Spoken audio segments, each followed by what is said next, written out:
आखिर उस महिला ने ऐसा क्या गलती किया था कि उसके शरीर के कटे हुए टुकड़े दो स्टेशन से मिलते हैं और दोनों स्टेशन पे वो जो टुकड़ों का मिलना वो एक ही तरह का होता है, ट्रेन के सीट के नीचे मिलते हैं। आखिर कौन था जो इस तरह का अंजाम किया उस महिला के साथ और क्यों किया, जानेंगे आज की इस नए क्राइम एपिसोड पे। तो चलिए दोस्तों शुरू कर लेते हैं इस वीडियो को और देखते हैं इस देश दुनिया की डार्क रियलिटी। यह कहानी है 8 जून 2024 की। इंदौर रेलवे स्टेशन पर नगद मानव एक्सप्रेस अपनी यात्रियों को लेकर पहुंचती है और सभी यात्री ट्रेन से उतरकर अपनी अपनी डेस्टिनेशन की तरफ चल देते हैं। ट्रेन को यार्ड में भेज दिया जाता है और उसमें 3 कर्मचारी जो कि सफाई करने के लिए चले जाते हैं। उनमें से एक कर्मचारी उस ट्रेन की बोगी में सफाई करने के लिए जाता है और सफाई कर ही रहा होता है। वैसे ही उसकी नज़र एक सीट के नीचे एक कैरी बैग पर पड़ती है, लेकिन जैसे ही वो सफाई कर्मचारी उस बैग की तरफ जाता है तो उसे कुछ अजीब लगता है। वो बैग में देखता है कि खून के धब्बे लगे हुए हैं और उस बैग से बहुत ही गंदगी बदबू आ रही थी। वह कर्मचारी देर ना करते हुए तुरंत आरपीएफ यानी रेलवे प्रोटेक्शन फोर्स को बुला लेते हैं। जैसे ही आरपीएफ ने उस बैग को खोला, वहाँ पे जितने भी लोग खड़े थे सबकी सांसें थम गईं। उस बैग के अंदर देखा गया कि कई सारे कटे हुए बॉडी पार्ट्स थे। इसके बाद पुलिस तुरंत इन्वेस्टिगेशन करना शुरू कर देती है, लेकिन जल्द ही एक और खौफनाक खबर आ जाती है। 10 जून को योगनगरी एक्सप्रेस जब ऋषिकेश पहुंचती है तो उसमें से फिर से एक और बैग मिलता है और सीट के नीचे उस बैग पर भी खून के निशान थे और जो बैग था वो पूरा सेम टू सेम उसी बैग की तरह था जो कि इंदौर रेलवे स्टेशन पर मिला था। और जब इस बैग को खोला गया तो इसके अंदर पाया गया कि कटे हुए हाथ, पैर और एक औरत का सिर था।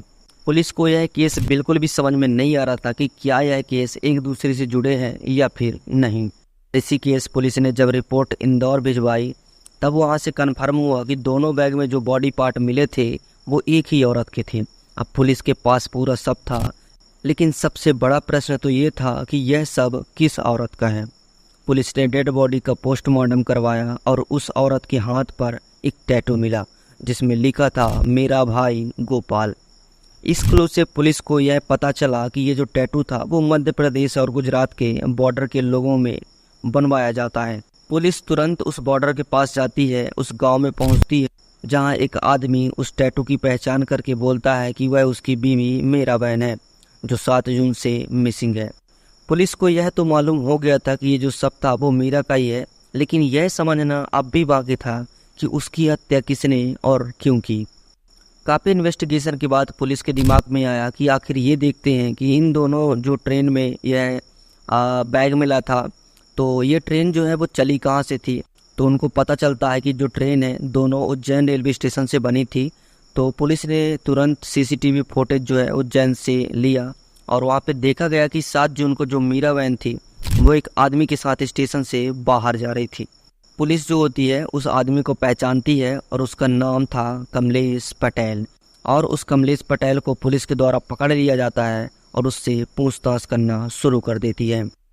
पहले तो कमलेश जो है वो झूठ बोलता है कि वह उसको नहीं जानता, लेकिन जैसे सीसीटीवी फुटेज के बारे में बताते हैं वो बोलता है कि हाँ मैंने उसको एड्रेस बताया था, लेकिन उसके आगे वह कुछ भी बताने के लिए राज़ी नहीं था और वह बोल देता है कि उसके बाद वह महिला को नहीं देखा है।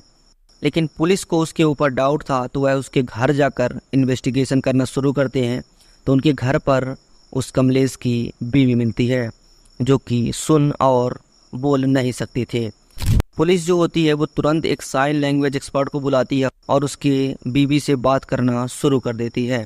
उसके बीवी से बात करने पे पता चलता है कि जो मीरा बहन थी उनके घर आई थी और कमलेश ने उसकी हत्या कर दी। पुलिस कमलेश को अरेस्ट कर लेती है और जब उससे सख्ती से पूछताछ करती है तो वह कमलेश जो है वो अपना जुर्म कबूल कर लेता है। लेकिन सवाल तो ये था कि मीरा बहन का खून क्यों किया। कमलेश ने पुलिस को बताया कि 7 जून को स्टेशन पर उसने मीरा को देखा और उसके हाथ में एक पर्ची थी जिसमें एक एड्रेस लिखा था और मीरा बहन परेशान दिख रही थी और वह मदद की तलाश में थी। कमलेश ने उसे मदद देने के नाम पर अपने घर ले गया, उसके साथ ज़बरदस्ती भी करने की कोशिश की। एंड उसको मार दिया। तो दोस्तों आज की इस कहानी से हम यही सीखते हैं कि कभी भी हमें किसी भी अनजान आदमी के साथ कहीं भी नहीं जाना चाहिए। अगर हम उसे थोड़ा बहुत भी जानते हैं फिर भी हमें उसके साथ नहीं जाना चाहिए, और ना हम उसके साथ जाएं जिसको हम पूरी तरह से बिल्कुल भी नहीं जानते हैं। अगर मेरा बहन उस दिन उसके साथ नहीं जाती या फिर उससे एड्रेस नहीं पूछती तो शायद वो आज जिंदा होती। तो दोस्तों यही थी आज की वीडियो। फिर मिलते हैं एक नए वीडियो में एक नए क्राइम केस के साथ। तब तक के लिए टेक केयर एंड बाय।